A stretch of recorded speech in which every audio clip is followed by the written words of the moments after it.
ओम शांति। आज बाबा के 23 तारीख के महावाक्य हैं। बाबा ने कहा, मीठे बच्चे, कदम कदम पर श्रीमत पर चलते रहो। ये ब्रह्मा की मत है या शिव बाबा की, इसमें मूंझो नहीं। बाबा कहते हैं, कदम कदम पर श्रीमत पर चलो।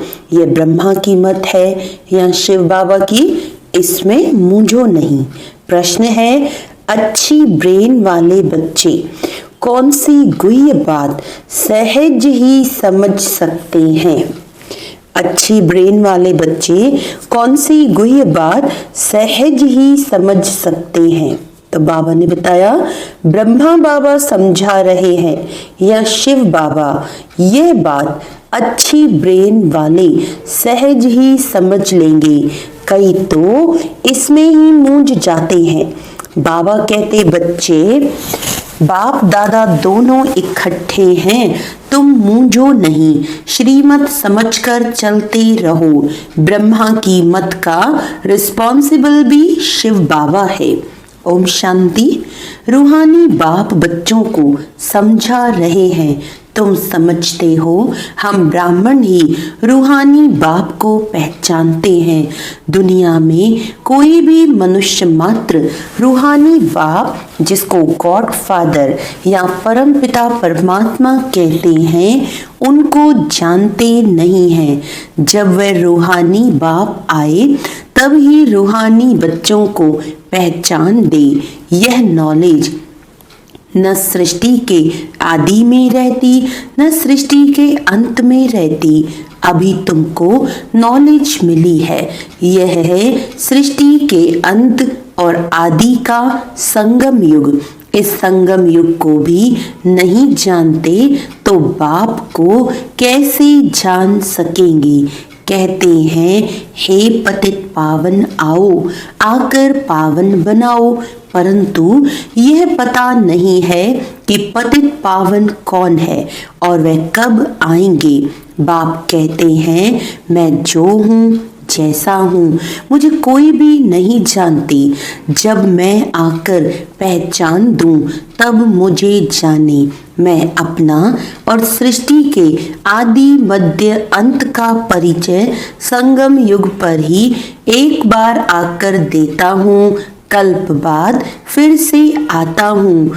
तुमको जो मैं समझाता हूँ वह फिर प्रायलोप हो जाता है। सतयुग से लेकर कलयुग अंत तक कोई भी मनुष्य मात्र मुझ परमपिता परमात्मा को नहीं जानते।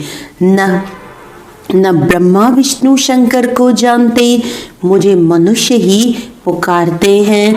ब्रह्मा विष्णु शंकर थोड़े ही पुकारते हैं। मनुष्य दुखी होते हैं तब पुकारते हैं। सूक्ष्म वतन की तो बात ही नहीं।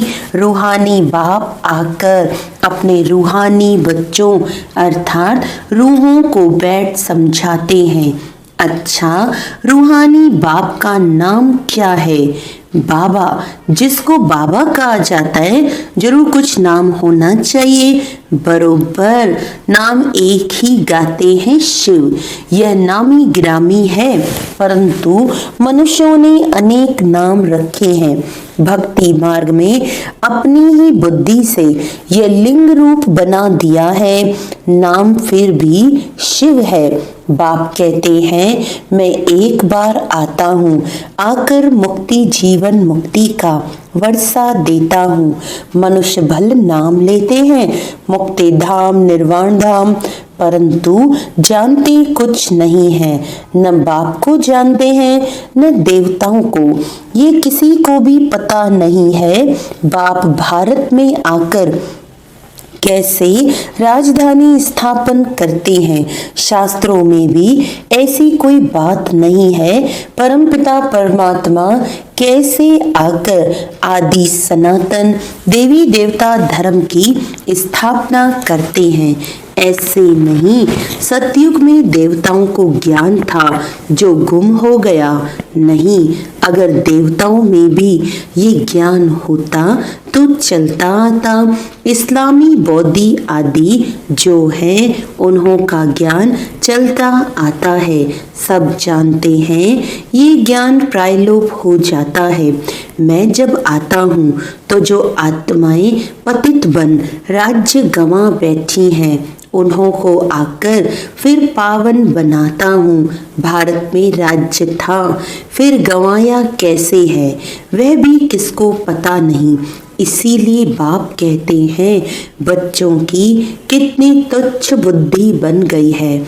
मैं बच्चों को ये ज्ञान दे प्रारब्ध देता हूँ, फिर सभी भूल जाते हैं। जैसे कैसे बाप आया, कैसे बच्चों को शिक्षा दी, वह सब भूल जाते हैं।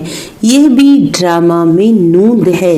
बच्चों को विचार सागर मंथन करने की बड़ी बुद्धि चाहिए।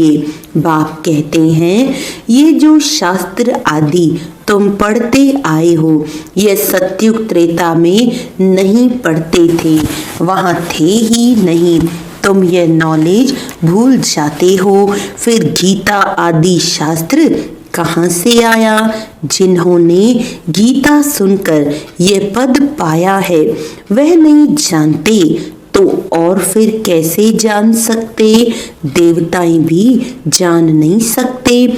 हम मनुष्य से देवता कैसे बने? वे पुरुषार्थ का पार्ट ही बंद हो गया। तुम्हारी प्रारब्ध शुरू हो गई, वहाँ यह नॉलेज हो कैसे सकती? बाप समझाते हैं यह नॉलेज तुमको फिर से मिल रही है। कल्प पहले मिसल तुमको राजयोग सिखलाए प्रारब्ध दी जाती है, फिर वहाँ तो दुर्गति है नहीं तो ज्ञान की बात भी नहीं उठ सकती। ज्ञान है ही सदगति पाने के लिए, वह देने वाला एक बाप है। सदगति और दुर्गति का अक्षर यहाँ से निकलता है। सदगति को भारतवासी ही पाते हैं, समझते हैं हेवनली गॉड फादर ने हेवन रचा था। कब रचा ये कुछ भी पता नहीं। शास्त्रों में लाखों वर्ष लिख दिया है। बाप कहते हैं बच्चों तुमको फिर से नॉलेज देता हूँ। फिर यह नॉलेज खलास हो जाती है तो भक्ति शुरू होती है। आधा कल्प है ज्ञान, आधा कल्प है भक्ति, यह भी कोई नहीं जानते हैं। सतयुग की आयु ही लाखों वर्ष दे दी है तो मालूम कैसे पड़े? 5000 वर्ष की बात भी भूल गए हैं तो लाखों वर्ष की बात कैसे जान सकें? कुछ भी समझते नहीं। बाप कितना सहज समझाते हैं। कल्प की आयु 5000 वर्ष है, युग ही 4 हैं, चारों का इक्वल टाइम 1250 वर्ष है। ब्राह्मणों का ये मिडगेट युग है, बहुत छोटा है उन 4 युगों से। तो बाप भिन्न भिन्न रीति से नई नई पॉइंट्स सहज रीति बच्चों को समझाते रहते हैं। धारणा तुमको करनी है, मेहनत तुमको करनी है। ड्रामा अनुसार जो समझाता आया हूँ वह पाठ चला आता है। जो बताने का था वही आज बता रहा हूँ। इमर्ज होता रहता है। तुम सुनते आए हो, तुमको ही धारण करना और कराना है। मुझे तो धारण नहीं करना है, तुमको सुनाता हूँ, धारणा कराता हूँ। हमारी आत्मा में पाठ है पतितों को पावन बनाने का। जो कल्प पहले समझाया था वही निकलता रहता है। मैं पहले से जानता नहीं था क्या कि क्या सुनाऊंगा? भले इनकी सोल विचार सागर मंथन करती हो, ये विचार सागर मंथन कर सुनाते हैं या बाबा सुनाते हैं, ये बड़ी गुह्य बातें हैं। इसमें ब्रेन बड़ी अच्छी ही चाहिए। जो सर्विस में तत्पर होंगे उनका ही विचार सागर मंथन चलता होगा। वास्तव में कन्याएं बंधन मुक्त होती हैं। इस रूहानी पढ़ाई में लग जाएं, बंधन तो कोई है नहीं। कुमारियां अच्छा उठा सकती हैं, उनको है ही पढ़ना और पढ़ाना, उनको कमाई करने की दरकार नहीं है।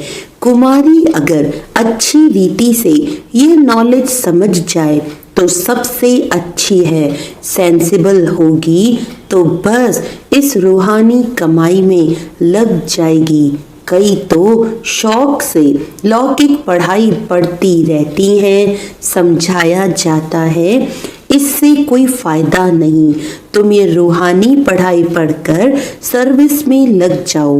वह पढ़ाई तो कोई काम की नहीं है। पढ़कर चले जाते हैं, गृहस्थ व्यवहार में गृहस्थी माताएं बन जाती हैं। कन्याओं को तो इस नॉलेज में लग जाना चाहिए। कदम कदम श्रीमत पर चल धारणा में लग जाना है।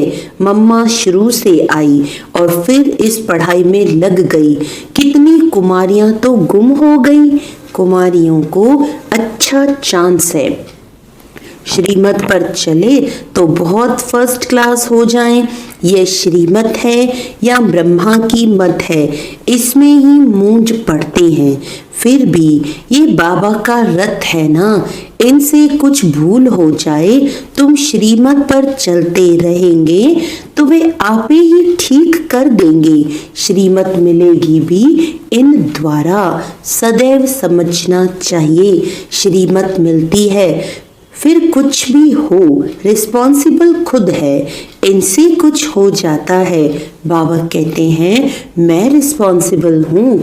ड्रामा में ये राज नूधा हुआ है, इनको भी सुधार सकते हैं।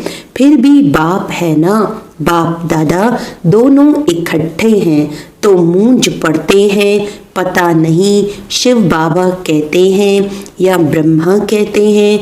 अगर समझें शिव बाबा की मत है, शिव बाबा मत देते तो कभी भी हिले नहीं। शिव बाबा जो समझाते हैं सो राइट ही है।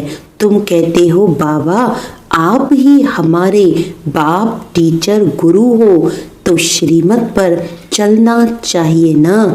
जो कहे उस पर चलो। हमेशा समझो शिव बाबा कहते हैं वह है कल्याणकारी। इनकी रिस्पॉन्सिबिलिटी भी उन पर है, उनका रथ है ना। मूंझते क्यों हो? पता नहीं यह ब्रह्मा की राय है या शिव की। तुम क्यों नहीं समझते हो? शिव बाबा ही समझाते हैं। श्रीमत जो कहे सो करते रहो।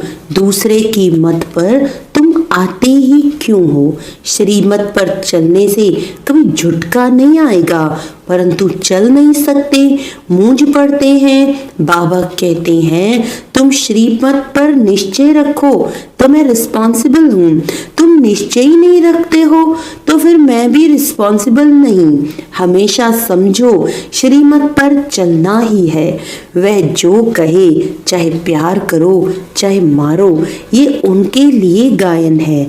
इसमें लात आदि मारने की तो बात नहीं है, परंतु किसको निश्चय बैठना ही बड़ा मुश्किल है। निश्चय पूरा बैठ जाए तो कर्मातीत अवस्था हो जाए, लेकिन वह अवस्था आने में भी टाइम चाहिए। वह होगी अंत में। इसमें निश्चय बड़ा अडोल चाहिए। शिव बाबा से तो कभी कोई भूल हो ना सके, इनसे हो सकती है। ये दोनों हैं इकट्ठे, परंतु तुमको निश्चय भी रखना है। शिव बाबा समझाते हैं उस पर हमको चलना पड़े तो बाबा की श्रीमत समझकर चलते चलो, तो उल्टा भी सुलटा हो जाएगा। कहाँ मिसअंडरस्टैंडिंग भी हो जाती है। शिव बाबा और ब्रह्मा बाबा की मुरली को भी बड़ा अच्छी रीति समझना है। बाबा ने कहा या इसने कहा, ऐसे नहीं कि ब्रह्मा बोलते ही नहीं है, परंतु बाबा ने समझाया है। अच्छा समझो ये ब्रह्मा कुछ नहीं जानते, शिव बाबा ही सब कुछ सुनाते हैं।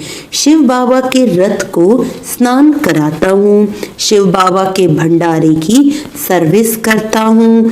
यह याद रहे तो भी बहुत अच्छा है। शिव बाबा की याद में रहते कुछ भी करें तो बहुतों से तीखे जा सकते हैं।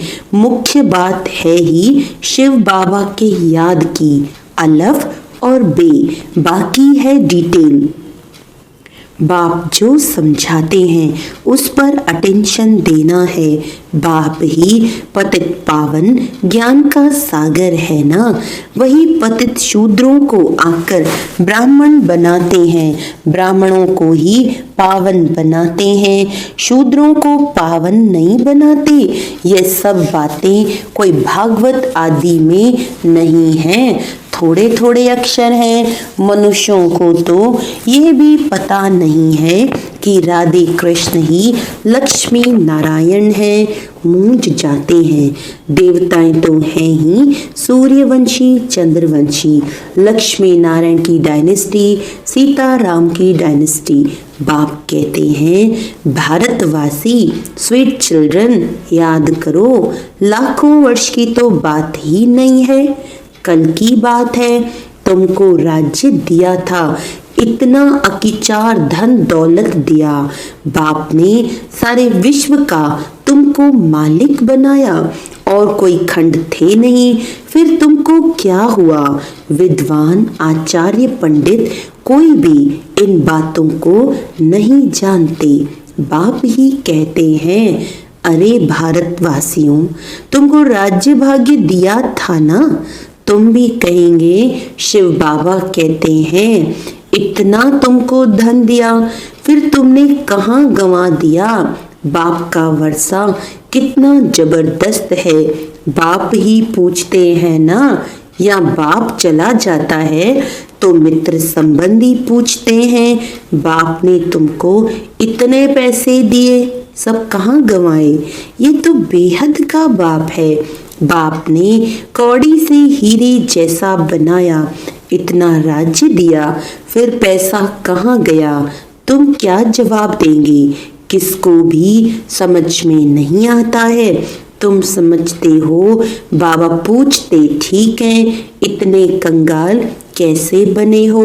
पहले सब कुछ सतो प्रधान था, फिर कला कम होती गई तो सब कुछ कम होता गया। सतयुग में तो सतो प्रधान थे, लक्ष्मी नारायण का राज्य था। राधे कृष्ण से लक्ष्मी नारायण का नाम जास्ती है, उन्होंने कोई गिलानी नहीं लिखी है और सबके लिए निंदा लिखी है।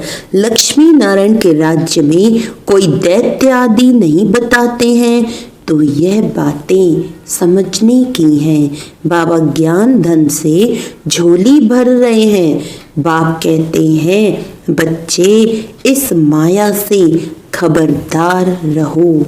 अच्छा मीठे मीठे सिकिलदे बच्चों प्रति माता पिता बाप दादा का याद प्यार और गुड मॉर्निंग। रूहानी बाप की रूहानी बच्चों को नमस्ते। हम रूहानी बच्चों की रूहानी बाप दादा को याद प्यार गुड मॉर्निंग, नमस्ते नमस्ते नमस्ते जी। धारणा के लिए मुख्य सार है सेंसिबल बन सच्ची सेवा में लग जाना है। जवाबदार एक बाप है। सेंसिबल बन सच्ची सेवा में लग जाना है, जवाबदार एक बाप है। इसीलिए श्रीमत में संशय नहीं उठाना है, निश्चय में अडोल रहना है। विचार सागर मंथन कर बाप की हर समझानी पर अटेंशन देना है। स्वयं ज्ञान को धारण कर दूसरों को सुनाना है। वरदान है अपने प्रत्यक्ष प्रमाण द्वारा बाप को प्रत्यक्ष करने वाले। अपने प्रत्यक्ष प्रमाण द्वारा बाप को प्रत्यक्ष करने वाले श्रेष्ठ तकदीरवान भव। कोई भी बात को स्पष्ट करने के लिए अनेक प्रकार के प्रमाण दिए जाते हैं, लेकिन सबसे श्रेष्ठ प्रमाण प्रत्यक्ष प्रमाण है। प्रत्यक्ष प्रमाण अर्थात जो हो, जिसके हो, उसकी स्मृति में रहना। जो बच्चे अपने यथार्थ व अनादि स्वरूप में स्थित रहते हैं, वही बाप को प्रत्यक्ष करने के निमित्त हैं। उनके भाग्य को देखकर भाग्य बनाने वाले की याद स्वतः आती है। स्लोगन है, अपने रहम की दृष्टि से हर आत्मा को परिवर्तन करने वाले ही, अपनी रहम की दृष्टि से हर आत्मा को परिवर्तन करने वाले ही पुण्य आत्मा है। तो हमें रहम की दृष्टि से कैसी भी आत्माओं को परिवर्तन करना है, तभी कहलाएंगे पुण्य आत्मा। अच्छा, ओम शांति।